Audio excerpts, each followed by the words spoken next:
మాజీ మంత్రి సనత్ నగర్ ఎమ్మెల్యే తలసాని శ్రీనివాస్ యాదవ్ దంపతులు సికింద్రాబాద్ శ్రీ ఉజ్జయిని మహంకాళి అమ్మవారిని దర్శించుకున్నారు. వివాహ వార్షికోత్సవం సందర్భంగా అమ్మవారికి ప్రత్యేక పూజలు చేశారు. దర్శనానంతరం ఎమ్మెల్యే దంపతులకు వేద పండితులు వేద ఆశీర్వచనం ఇచ్చి తీర్థ ప్రసాదాలు అందజేశారు. మారేడుపల్లి శ్రీ సుబ్రహ్మణ్య స్వామి ఆలయ పండితులు ఆశీస్సులను అందజేశారు. వైసీపీని ఆదరించి అభివృద్ధి సంక్షేమ కార్యక్రమాలకు పట్టం కట్టాలన్నారు గుంతకల్ ఎమ్మెల్యే అభ్యర్థి వై వెంకటరామరెడ్డి. గుంతకల్ మండలం నేలకొండ గ్రామంలో ఎన్నికల ప్రచారం నిర్వహించారు. ఇంటింటికి తిరిగి ఓట్లను అభ్యర్థించారు. వైసీపీ సంక్షేమ పథకాల ఫలాలను వివరించారు.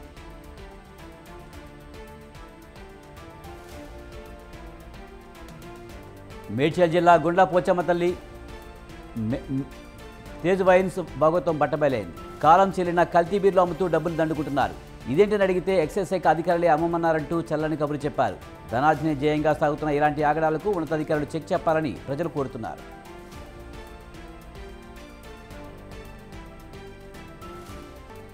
నిర్మల్ జిల్లా కేంద్రంలోని బాగులవాడ వాల్మీకి నగర్లో జరిగిన అగ్ని ప్రమాదంలో ఇల్లు దగ్ధమైంది. ప్రమాదంలో ఇంట్లోని సామాన్లన్నీ అగ్నికి ఆహుతయ్యాయి. షార్ట్ సర్క్యూట్ ప్రమాదానికి కారణంగా తెలుస్తోంది.